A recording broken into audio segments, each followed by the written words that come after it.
we are going to learn about paper chromatography. So in the first slide I have shown you the picture of the paper chromatography. So with this, if you look into the whole concept of paper chromatography, you can understand it over here. You have a developing tank, you have a spot on the paper, and you have a paper. And so that let us see how does this procedure happen altogether to separate a sample.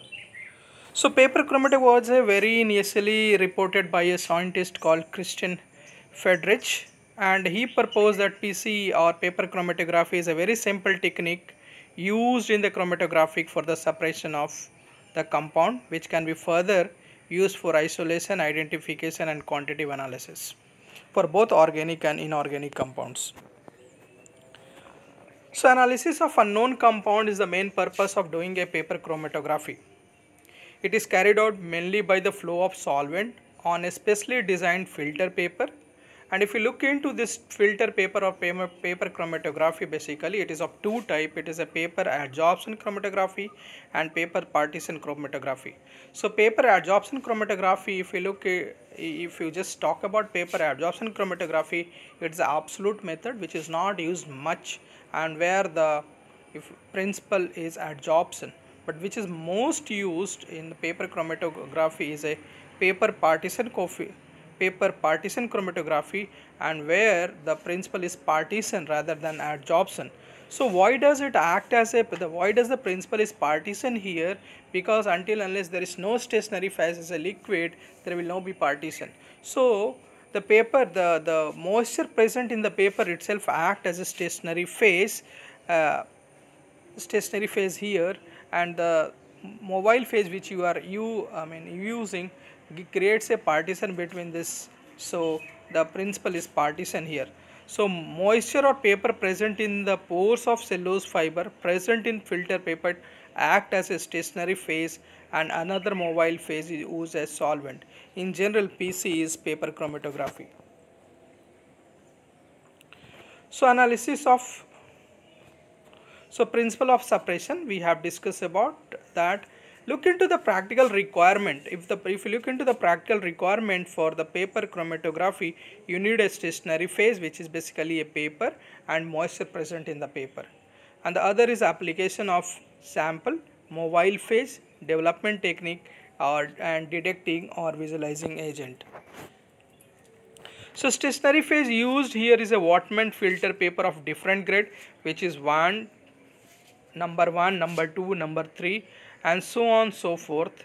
And in general, the paper contain 98 to 99% of sulfur cellulose and 0.3 to 1% beta cellulose.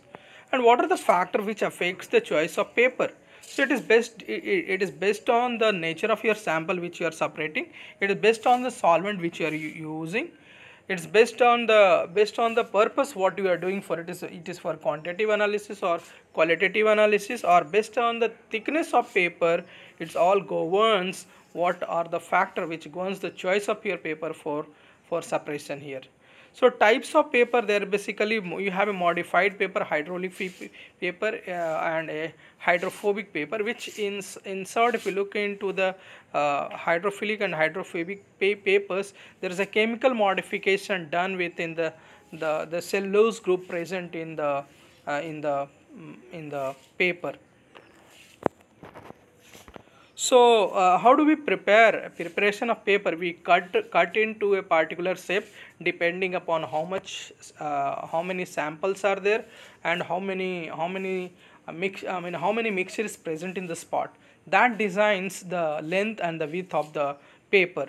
And then the preparation of a solution. Preparation of a solution is nothing but it is basically the preparation of preparation of the sample which has to be separated into different component or into individual component. So what we do, we dissolve into the mobile phase. Generally the mobile phase which you are going to use here, those mobile phase generally chosen to dissolve the sample. So when you dissolve the sample into particular solvent, then you need to spot it. So you spot the sample onto the filter paper with the help of a capillary or a micropipette or is basically a capillary used here, a fine capillary for spotting. When you're spotting, you need to take care that the spot is not too concentrated or too light. It should be appropriate, and the gap between the two samples should be maintained proper, and then you need to load into the developing chamber. So development technique can be done through ascending development, descending development, ascending and descending, and circular and radial development. Thank you.